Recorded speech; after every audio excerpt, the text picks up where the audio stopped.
सेवारे जीवन और सेवा संस्कार अनुष्ठान तरफ मंगलवार संध्यारे भक्त सालबक पीठरे पवित्र गुरु दिवस अवसर में गुरु पूजन कार्यक्रम अति आडंबर पालन करा जायछि।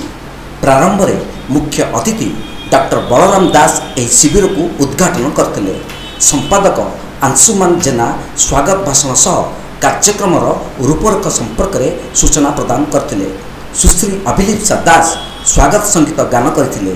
दयानिधि पंडा गुरुवंदना गान करथिले। ओम प्रकाश महांती शिविर संयोजना करथिले। प्रीतिलिप्सा दास नृत्य परिवेषण करथिले। मुख्य अतिथि अध्यापक डॉक्टर बलराम दास प्राचीन गुरुवाद परंपरार अवतारण करी महाभारत और रामायण उदाहरण दे कहिले महाभारत रे पंचु पांडव बलराम और श्रीकृष्णଙ୍କର गुरु भक्ति थिला अनन्य। गुरु भक्त एकलव्यंकर गुरु दक्षिणा उदाहरण सृष्टि करिछि। रामायणर उदाहरण दे वाल्मीकि आश्रमर गुरु भक्तिर परंपरा संपर्क में आलोकपात करते। से कहिले जुगे जुगे गुरु ही मार्गदर्शक। गुरु कृपा बिना मनुष्यर जीवन में पूर्णता आसे नहीं एवं जगतर जगन्नाथ ही अखिल ब्रह्मांडर गुरु। गुरुमाता गांधारी अभिशाप फल कृष्ण जदुवंश ध्वंस होता। सम्मानित अतिथि रूपे समाजसेविका सरोजिनी रथ जोगदे प्राचीन गुरु शिष्य परंपरार महात्मा और पाश्चात्य गुरुवादर अवक्षयता संपर्क में आलोकपात करते।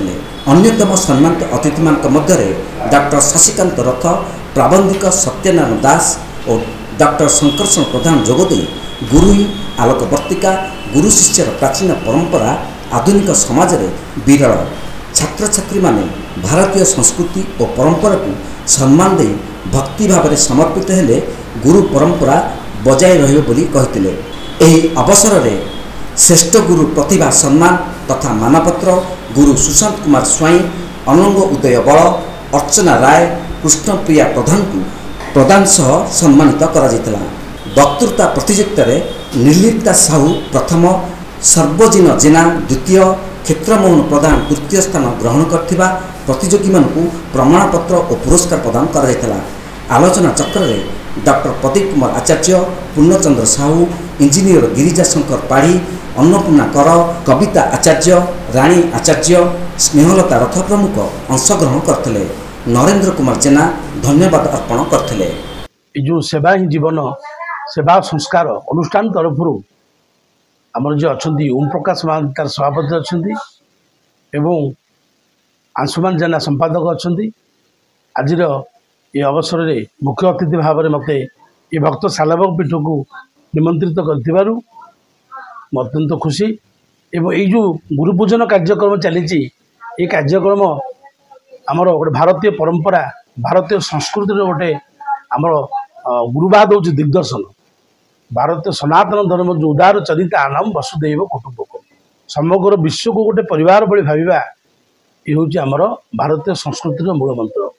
प्राचीन काल में आम छात्र छात्री माने गुरुकुल आश्रम को जाउथिले शिक्षा लाभ करने। गुरु शिष्य मध्य गोटे अपूर्व परंपरा थिला कि वर्तमान जो गुरु परंपरा चली तो गुरु परंपरा शिक्षक छात्र परंपरा चली आधुनिक परंपरार वशवर्ती होई आमर जो मैंने प्रकृत छात्र छात्री माने प्राचीन परंपरा को भूलीगले तो गुरुवाद को भूलीगले। तेणु यही परिप्रेक्षी में ये जो आयोजन कराई आज कार्यक्रम तेणु गुरुपूजन कार्यक्रम गुरु ब्रह्मा गुरु विष्णु गुरुदेव महेश्वर गुरु साक्षात परम ब्रह्म तस्मै श्री गुरुदेव नमः।